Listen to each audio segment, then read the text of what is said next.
Bonsoir, au sommaire de cette édition, le 5e sommet mondial sur l'innovation et l'entrepreneuriat. L'événement se tient au Maroc. La Guinée y prend une part active. Des équipements que vous allez voir tout à l'heure et qui sont destinés à la Guinée et aux autres pays touchés par Ebola. C'est une aide de l'Union européenne dans la lutte contre l'épidémie.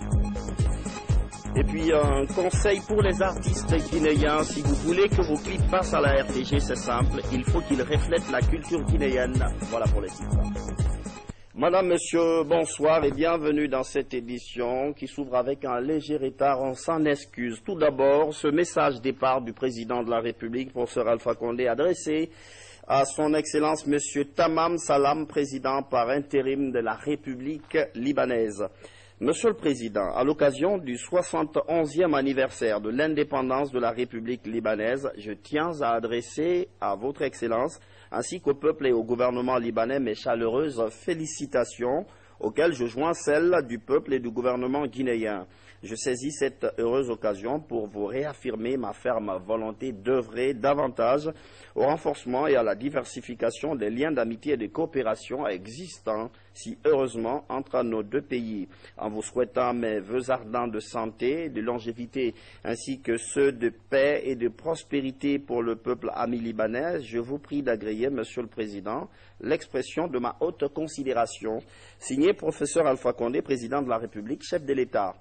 Coup d'œil sur les travaux du sommet mondial sur l'innovation et l'entrepreneuriat. Cette 5e édition a lieu à Marrakech, en plein cœur du royaume chérifien. Plusieurs thèmes à l'ordre du jour. La délégation guinéenne conduite par le chef de l'État s'intéresse particulièrement au thème des villes intelligentes et de la santé. Sanassi Keita. Ce 5e sommet global sur l'entrepreneuriat est axé autour du thème « Exploiter la puissance de la technologie en faveur de l'innovation et de l'entrepreneuriat ». Véritable opportunité pour l'Afrique en ce qui concerne la création d'emplois. En ce qui concerne la création d'emplois, la vulgarisation des nouvelles technologies en Afrique donnera des opportunités de formation et d'employabilité à des parties de plus en plus larges de la population et de la main-d'œuvre qui était resté longtemps exclu des progrès de l'économie moderne.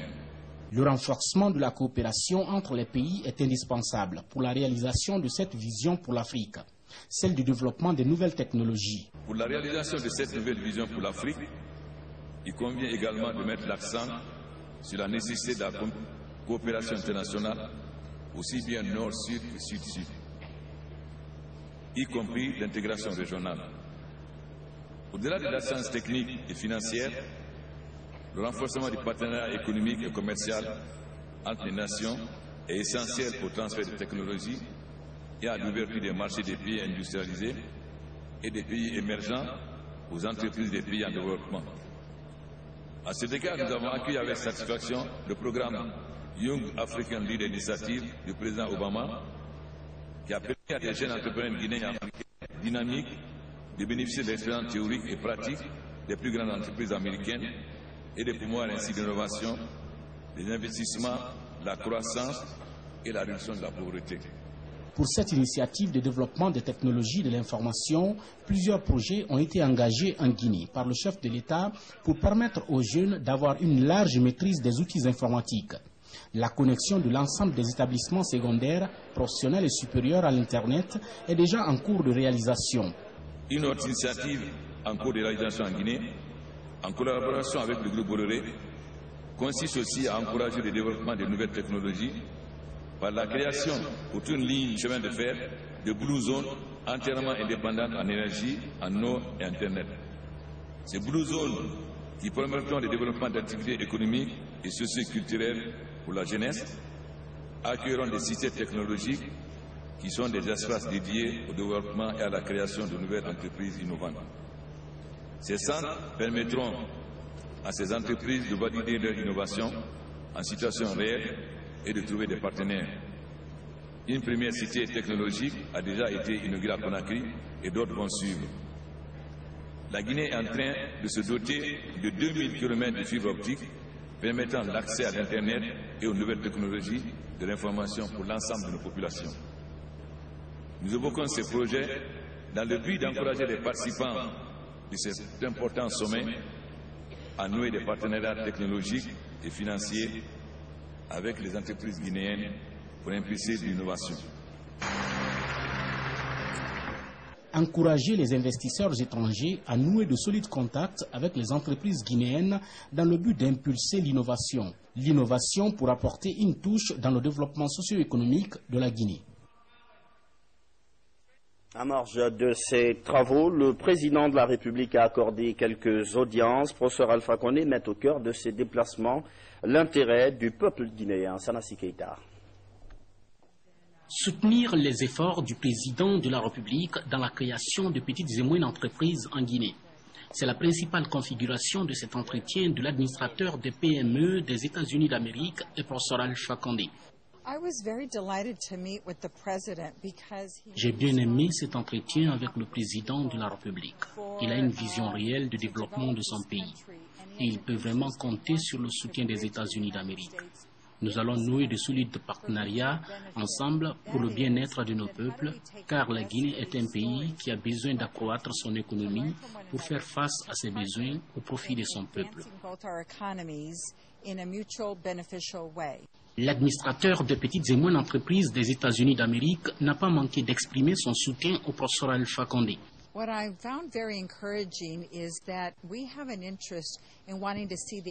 L'Afrique a besoin aujourd'hui de développement, étant un continent d'avenir. Nombreux sont les chefs d'État qui ont des visions extraordinaires et le président Alpha Condé est dans cette logique. Il vient de dire que la Guinée est ouverte à tous les pays du monde pour développer des partenariats gagnant-gagnant. Le président de la République peut déjà compter sur la coopération avec les États-Unis d'Amérique. Nous sommes prêts à l'accompagner dans la réalisation de ces nombreux projets de développement engagés dans son pays.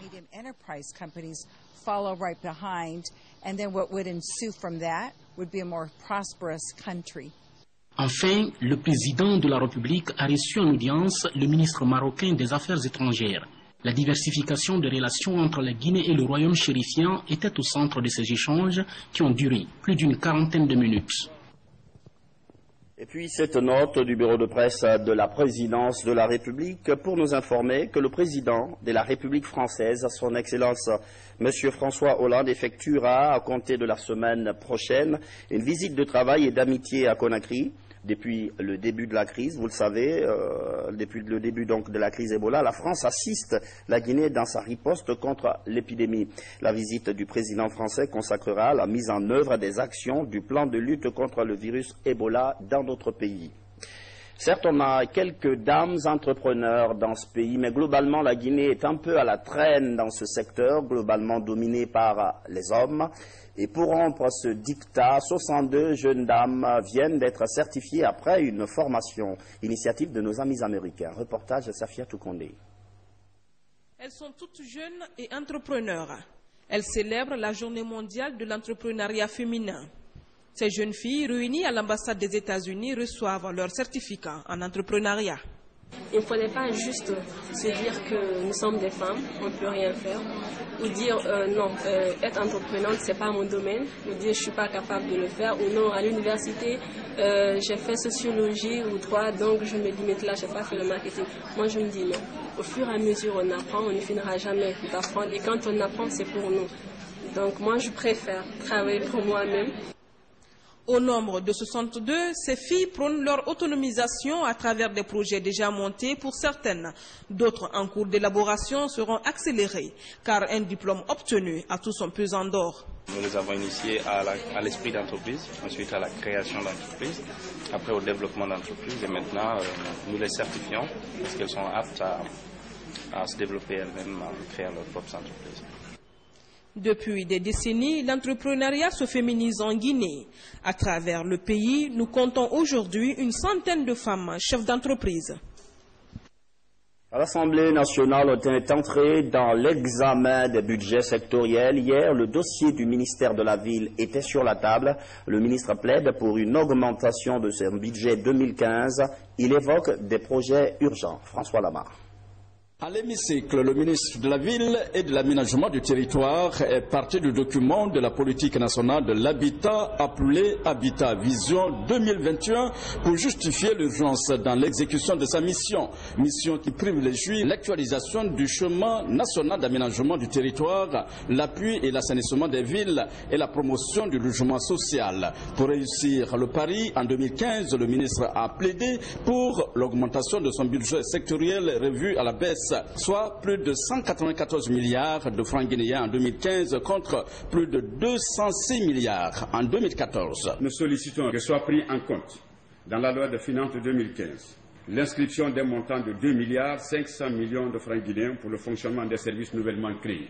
L'inscription d'un montant complémentaire de 361 milliards 966 millions 528 148 GNF correspondant aux besoins en investissement du secteur pour permettre au département de faire face aux différents projets qui sont pour la plupart en cours d'exécution et qui s'inscrivent tous dans la feuille de route du gouvernement. Ce sont plusieurs questions posées par les députés relatives, entre autres, au conflit de compétences entre le ministère et d'autres départements ministériels, à l'application des schémas directeurs d'aménagement des villes, des questions auxquelles a répondu le ministre. Nous avons voulu qu'on ait une politique réelle de la ville, c'est-à-dire qu'un engagement de l'État à vouloir nous amener dans un avenir proche vers une destination que nous souhaitons agréable pour toute la Guinée. Nous sommes satisfaits de tout ce qui a été dit ici et nous pensons que l'État va mettre les moyens à la disposition de ce département pour que Conakry soit vivable. Le président de l'Assemblée nationale a dans la même logique appelé au soutien du ministère de la Ville pour la réalisation de ces projets avant d'inviter les honorables députés à remplir les formalités de détachement de la fonction publique. Engager autant que le ministre de la Ville pour permettre à ce pays d'avoir enfin un palais de l'Assemblée nationale. Et en second lieu parce que nous devons enfin faire en sorte que nous puissions ressembler à tous les autres pays du monde. D'autres départements ministériels sont également attendus pour venir défendre leur budget sectoriel de 2015. La Commission électorale nationale indépendante poursuit sa série de formations sur l'usage de la biométrie dans le processus électoral. Ce matin, un groupe de cadres de la société civile et de la presse était en formation. L'idée, c'est de leur montrer l'importance de la biométrie dans l'élaboration du fichier électoral. Explication, Makeme Donzo. La biométrie dans le processus électoral vise à assurer l'égalité des votes basée sur le principe de sécurité et de fiabilité. C'est pourquoi la Commission électorale nationale indépendante forme les médias et les organisations de la société civile sur l'usage de la biométrie. Au niveau de la CENI, nous prenons conscience à la fois de la fragilité des données, mais de l'obligation de les sécuriser et de protéger les données. Et c'est la raison pour laquelle, encore une fois, nous avons tenu à vous faire bénéficier justement de cette dynamique que nous avons impulsée, pour que le dialogue aussi puisse s'instaurer valablement. La modernisation du fichier électoral est attendue par tous les acteurs du processus. La CENI entend ainsi démontrer les performances dans le cadre de cette opération. Il s'agit aujourd'hui d'interpeller la société civile et tous les acteurs, qu'ils soient pour les acteurs du processus électoral ou pas, sur le danger que constituent ces fichiers électoraux et la nécessité de nous impliquer tous sur l'interpellation du législateur pour légiférer sur cette technologie et l'encadrer. Le nouveau fichier électoral répond presque à toutes les exigences de la biométrie. L'objectif de la CENI étant d'organiser un scrutin débarrassé de toute irrégularité. Autre formation, celle donnée cette fois-ci aux gouverneurs et préfets. 3 jours d'échange sur le contenu de la bonne gouvernance. L'atelier a eu lieu à Kindia, une retraite pour mieux se concentrer sur des thèmes comme la stratégie de communication sur Ebola. Mohamed Amin Kamara. Parmi ces gouverneurs et préfets, il y a une frange importante de nouveaux cadres qui ont besoin d'être affûtés. Le ministère de l'administration du territoire et de la décentralisation privilégie la formation des cadres pour la professionnalisation du corps de commandement territorial. 3 jours durant, ces chefs de circonscription territoriale ont appris le b.a.-ba des principes de bonne gouvernance locale participative et la stratégie de communication de lutte contre l'épidémie à virus Ebola. La démarche vise à familiariser ces responsables territoriaux avec de nouvelles exigences d'une administration de développement pour accompagner efficacement les collectivités à la base. Sans une administration efficace, l'État lui-même est fragilisé. Ce sont les gouverneurs, préfets, sous-préfets, les maires. Disons, c'est l'administration territoriale qui est en contact permanent avec les populations et le rôle qu'il faut constamment renouveler pour nos administrateurs, c'est de les former afin qu'ils soient le plus possible au service des populations. Au cours de ces 3 jours de formation, 9 modules ont été dispensés par les hauts cadres de l'administration publique. Ces administrateurs territoriaux se sont appropriés de l'éthique et de la déontologie de l'autorité administrative territoriale. Nous pensons que la formation que nous avons ici doit nous permettre aujourd'hui de pouvoir donner des résultats et cela, chacun doit se battre dans sa localité. Il nous a été demandé, et nous avons d'ailleurs convenu, de conjuguer encore davantage les efforts, participer réellement à la campagne de riposte contre ce fléau, parce que, comme vous le savez, rien ne peut se faire à l'intérieur du pays sans les administrateurs territoriaux. Ces gouverneurs et préfets retournent dans leurs circonscriptions respectives, outillés de nouvelles connaissances de commandement territorial pour agir localement dans les règles de l'art. On parle réforme dans cette édition avec ces nouvelles structures créées à la Caisse nationale de la sécurité sociale. Une seule motivation, mobiliser plus de ressources financières. Mais avant, il faut former le personnel, notamment les inspecteurs et contrôleurs de la Sécu. Mangafo Touré. La Caisse nationale de sécurité sociale dans la dynamique du changement. Des réformes engagées par l'institution visent à renforcer les capacités du personnel pour améliorer la couverture sociale en Guinée. La CNSS se veut désormais un outil de développement de la nation.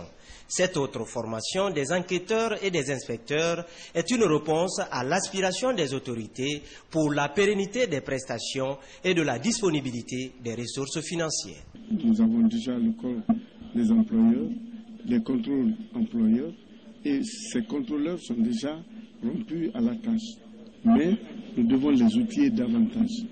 Au-dessus de ces contrôleurs, un troisième corps va être instauré, c'est celui des inspecteurs, qui sont capables de faire des redressements au niveau des employeurs. Pour jouer efficacement son rôle, la Caisse nationale de sécurité sociale doit disposer des ressources financières suffisantes. Les employeurs font souvent des fausses déclarations pour échapper à certaines obligations contributives envers la sécurité sociale. Cette formation des enquêteurs et des inspecteurs va permettre d'empêcher l'évasion contributive pour le respect des obligations sociales. Le cabinet ADESCO est mis à contribution pour aider les stagiaires à déceler ces défaillances de certains employeurs. Le renforcement des capacités du personnel apparaît comme un impératif pour amener les employeurs à respecter les obligations sociales et, partant, permettre à la Caisse de sécurité d'améliorer la couverture sociale en Guinée. 17 camions, 2 millions de paires de gants et d'autres équipements pour un coût d'un peu plus d'1 million d'euros. C'est un soutien de l'Union européenne dans la lutte contre Ebola. Les 3 pays touchés par l'épidémie se repartiront cette aide logistique et matérielle. Le navire battant pavillon néerlandais transportant ces équipements a accosté ce vendredi au port de Conakry. Fodé Camara. Venant du vieux continent, ce navire de grande capacité vient de jeter l'ancre au port autonome de Conakry. À son bord, un lot important de matériel et équipements, une trentaine de véhicules, camions, ambulances, pick-up et minibus. C'est un acte de grande solidarité, je crois, de l'Union européenne. C'est plusieurs États membres et l'Union européenne elle-même qui s'est mobilisée pour remplir ce très grand navire de biens humanitaires qui vont servir à la lutte contre l'Ebola. Mais ça fait donc partie d'un effort commun de l'Union européenne et de ses États membres. En plus du soutien logistique, des conteneurs remplis d'arsenal médical pour conforter les activités de lutte contre l'épidémie d'Ebola. Le but, être à la disposition de la Guinée un hôpital mobile de campagne et offrir au corps médical des matériels de protection composés de 2 millions de paires de gants. Ce matériel-là doit servir pour raffermir notre lutte contre Ebola. Je pense que, comme à la guerre, je pense que les troupes sont en ordre de bataille et que nous commençons à disposer réellement de l'armement nécessaire pour venir à bout de cette épidémie. De dire au commandant du port, déplace tel bateau pour que tel puisse accoster. Mais aujourd'hui, ce souci-là est complètement fini. Complètement fini. Ce bateau est arrivé en rade, il n'a même pas passé 30 minutes, on a pu l'accoster. Si on parle de compétitivité dans un port, c'est à partir de ça. Ce geste de l'Union européenne frôle la barre des 6 millions d'euros pour les 3 pays de la Manoriva Union, durement touchés par l'épidémie de la fièvre hémorragique à virus Ebola. Rendu en studio par Karim Kamara. Il y a quelques semaines, toute la Guinée avait été choquée par la violence du drame de Homé, une véritable tragédie dont on n'avait vraiment pas besoin. Justice n'est toujours pas rendue, mais ça ne saurait tarder. Le dossier est encore sur la table. Le procureur général et le premier président de la cour d'appel de Kankan viennent de prendre fonction et devront également statuer sur l'affaire Zogota. Kerno Younoussaba. Cour d'appel, comme son nom l'indique, est une institution judiciaire qui juge en appel toutes les affaires déjà examinées par les tribunaux d'instance et justice de paix qui font l'objet de contestations. Celle de Kankan a compétence de statuer sur les crimes commis dans les régions de la Haute-Guinée et de la Guinée forestière à travers des cours d'assises, alors que la région forestière est réputée pour ses crimes répétés ces derniers temps. Voilà les charges qui pèsent sur le nouveau procureur général près la cour d'appel de Kankan. Je vais m'employer particulièrement à ce que les lois de la République soient respectées par tout le monde. Je vais m'employer aussi à ce que toutes les décisions de justice qui ont acquis autorité de la force jugée soient exécutées. C'est aberrant de rendre une décision de justice et de rester là avec la décision en main et qu'on ne soit pas à même de l'exécuter. C'est tout ce qui fait que les citoyens n'ont pas confiance à la justice et nous allons nous efforcer pour que toutes les victimes soient rétablies dans leurs droits. Le procureur général et le premier président prennent fonction à un moment où la justice vient de franchir une étape pour son indépendance, rappelle l'inspecteur général des services judiciaires. Elhadji Mamadi Soiré tient au rétablissement de la confiance entre la justice et la population guinéenne. Je leur ai demandé de se saisir de façon insistante des dossiers sensibles tels ceux de Zogota, de Homé, ainsi que les dossiers des crimes récemment commis en vue de leur épilogue judiciaire dans le strict respect des dispositions légales.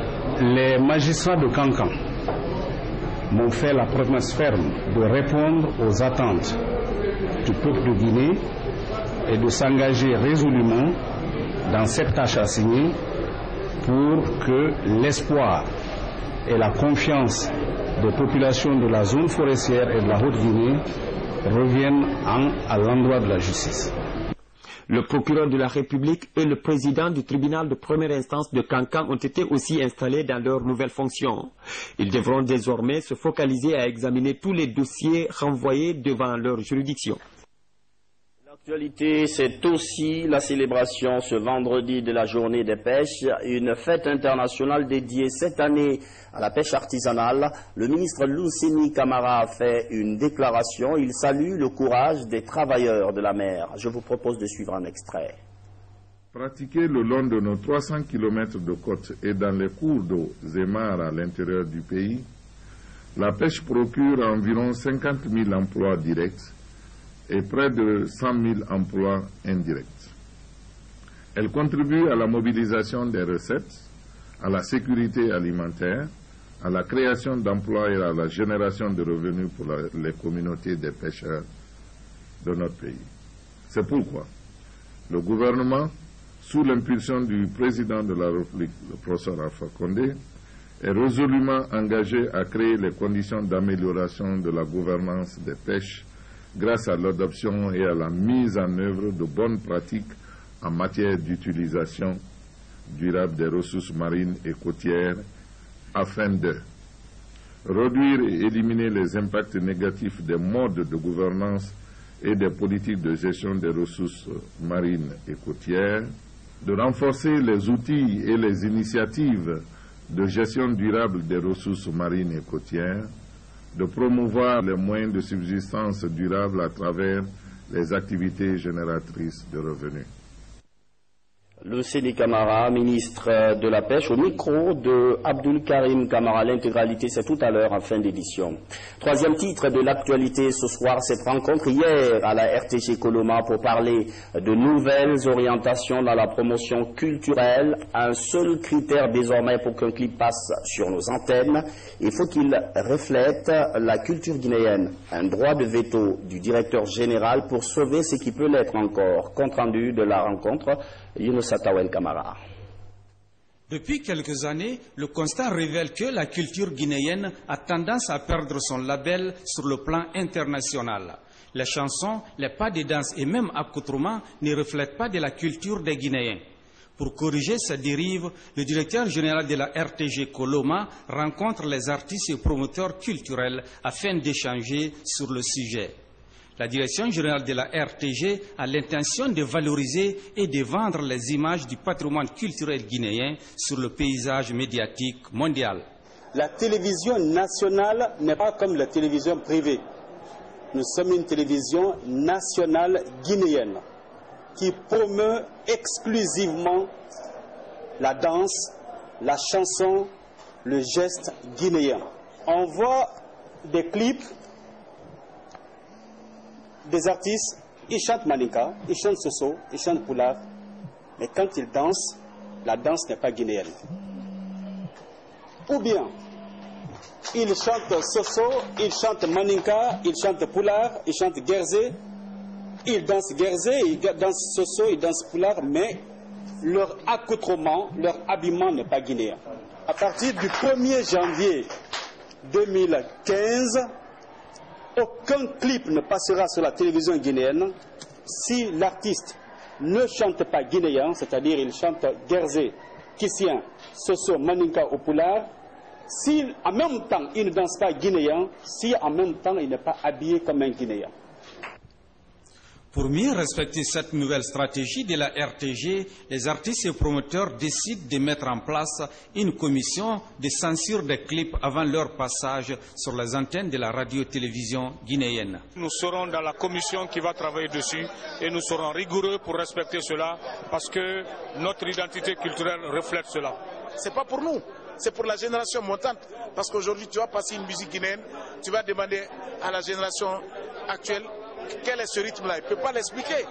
Mais désormais, qu'on dise qu'il faut chanter guinéen, il faut danser guinéen, il faut s'habiller guinéen, pourquoi même pas l'expliquer? La musique, on fait l'expliquer. Donc c'est presque une école qu'on est en train d'ouvrir pour la génération montante. La nouvelle décision de la direction de la RTG va permettre sans nul doute aux téléspectateurs de consommer les produits purement guinéens. Cette page noire pour dire que le corps du chef de mission d'urgence des Nations Unies pour la riposte à Ebola en Guinée a été rapatrié ce matin vers son pays natal, le Rwanda. Une grande délégation gouvernementale était à l'aéroport de Conakry. Elle était conduite par le Premier ministre. Le point avec Adi Camara. Les efforts en cours permettront d'inverser rapidement la tendance. L'installation des comités villageois de veille et de surveillance permettront la remontée rapide. Voilà l'extrait du discours que notre regretté Marcel Kanyankoré a prononcé au Palais du Peuple le 30 octobre 2014 à l'occasion de la célébration de la journée du système des Nations Unies. Cette voix s'est éteinte à jamais la nuit du dimanche. Le défunt était le chef de mission d'urgence des Nations Unies pour la réponse à Ebola en Guinée. Très tôt ce matin, membres du gouvernement, collaborateurs et autres personnels du système des Nations Unies étaient tous mobilisés pour lui rendre un dernier hommage. M. Marcel, au péril de sa vie, est venu s'investir aux côtés du gouvernement guinéen et tous les acteurs qui œuvrent dans la riposte contre Ebola. Et c'est dans ces circonstances qu'il a perdu la vie. Donc, le peuple de Guinée travers son gouvernement, en particulier le chef de l'État, reconnaissant pour cet effort au système des Nations Unies et pris pour le repos de son âme. Et nous souhaitons que son exemple inspire d'autres.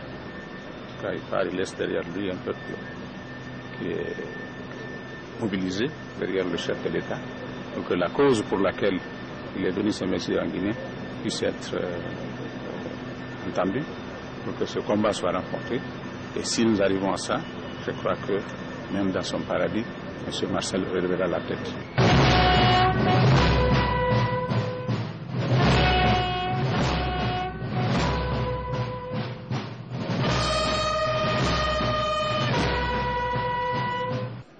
Le système des Nations Unies vient de perdre un homme fort, engagé. Et, comme vous le savez,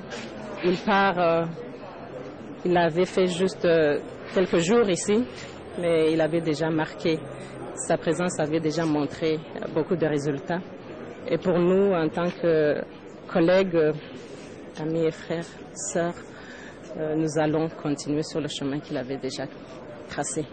Et nous espérons que d'ici, dans les jours qui viennent, on pourra montrer que la cause pour laquelle il était venu en Guinée, c'était une raison pour laquelle le système des Nations Unies s'était engagé et que nous allons avoir des résultats, nous l'espérons. Il a été le représentant de l'UNICEF dans ce pays, qu'il a beaucoup aimé.